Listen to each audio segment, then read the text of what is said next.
Welcome back to Glenville on a morning break. From outside to inside, we've been talking about the growing of sweet onions here, the Vidalia onions in Glenville at GNR Farms, and only the best of the best make it into your home and something that you can enjoy on your table. This box they're filling up, these are what they call culled onions, and they got a group of folks that are right under here that are already going through.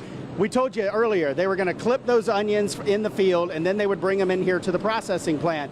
This is where they sort out the best of the best that are going to make it into the bags, that make it into the boxes, that will be shipped out and sent to your home as part of the Vidalia onion that's going out. John Dormany is the operations manager, vice president of operations here at GNR Farms. This is a totally different operation than the field operation, and yet so important because this is where you determine the good and the bad and what gets out there to people, and because there's a standard to uphold. Oh, without a doubt. We've done a lot of upgrades in the last 3 years to our equipment and our processes and procedures to try to produce an onion that's storable, longevity, and also that gives the product that our customers expect. Well, let's take a look over here at these folks. They're bagging stuff over there right now. This is what all goes on in this building. Well, from here they bring the onions in the field, and from the field we have to dry the onions for 4 to 5 days. From there, we actually put them on our grading line. They'll be graded, go through the grader, where they'll be sized and taken out the bad onions, and then placed in storage. We can store about 10,000 bins here at GNR on site. We have another facility we store out as well. Those stored onions will go and last us until hopefully Labor Day, sometimes later.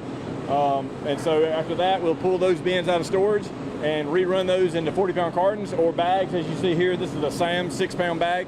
So we'll produce those and bag those into our large bins and go off to the customer. Yeah, one of the things that Blake and Robert were talking about a little bit earlier was the difference in how things are packed. You said you've got big boxes that obviously you can ship out, but then you're packing up boxes with the smaller bags because really the consumer is kind of driving this now. Oh, without a doubt. We're at the whatever our customer wants is how we're going to pack them. And this is again a Sam's bin. They do a 6-pound bag, which is a little bit larger bag because they're a club account.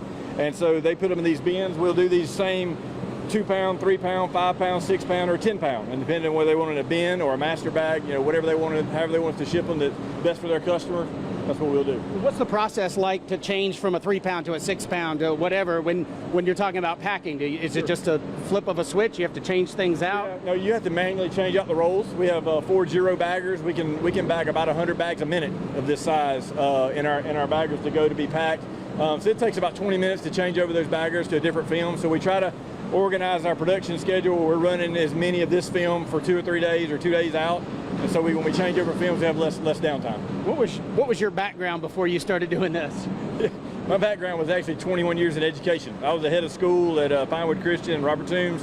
And then I was vice president of the Georgia Independent School Association for 5 years before coming on at GNR. When you studied education, do you ever think you'd be working in the farming industry and in an industry that is known worldwide for its product? No, without a doubt. It's been a blessing. I've enjoyed my time here, and it's not very different than my previous career. I mean, it's solving problems and working with people and working through issues. So it's been a good transition. I've enjoyed my 5 years here. Well, we appreciate you showing off a little bit again. The onions, these are bagged up. These are ready to go, like you said, to Sam's. They're coming out to your grocery stores. Some of them are already there. Vidalia onions here in Glenville being grown, and this is what's being celebrated this weekend and why we are here for Morning Break. I'll send it back over to you guys.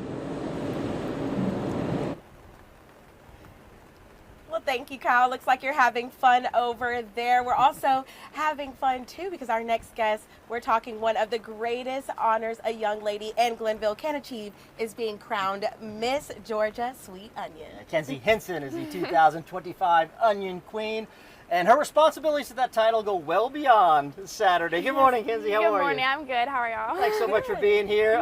This is quite a big honor to be named Onion Queen. It is. It's really a huge thing in my heart and my community, and I've just been wanting it for years and thankful that I got the opportunity. Yeah, it's not as easy as just wearing a crown and a sash. No, I'm sure never. you have been booked and busy for the past few months. So Tell busy. me what the past few months have looked like for you. So I've had lots of WTOC commercials been coming out. Those have been airing, so it's been fun watching those. I've been doing some photo shoots and been going to local festivals. Recently went to the Vidalia Sweet Onion Festival, which was really fun. And it's just been really busy, school, sports, and doing this, but it's such an honor. You're a lifelong resident of Tattnall County. I'm sure this is something that you have been aware of for years. How long have you dreamt of wearing that sash? Well, when I started pageants at 4 years old, I mean, I've dreamt of it since then. Many of my family members actually have worn the same sash, and it's just been something I've looked up to ever since I was 4 and started pageants.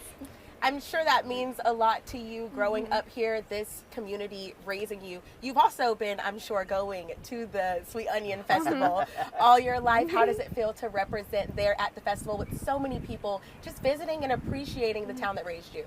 Well, when you have a crop that's so important to our community, it's just an honor to be able to represent that and go out and be the face of that sometimes, and seeing how it impacts our community and how it gives back. I hope to be able to represent that in the best way possible. Well, you mentioned that you have more responsibilities than being in the parade and at the festival on Saturday. How else will you be representing Glenville and the Sweet Onion? I represent it at festivals, activities in the community, like the luncheon we have here today, stuff like that. Just going and being the face and representing that is really great and a great opportunity. When young girls see you with the crown, with the sash, and are admiring you, what do you hope they take away? Just knowing that it's more than being a queen, it's also about representing a very important community. That's actually my favorite part, being able to have little girls look up to you.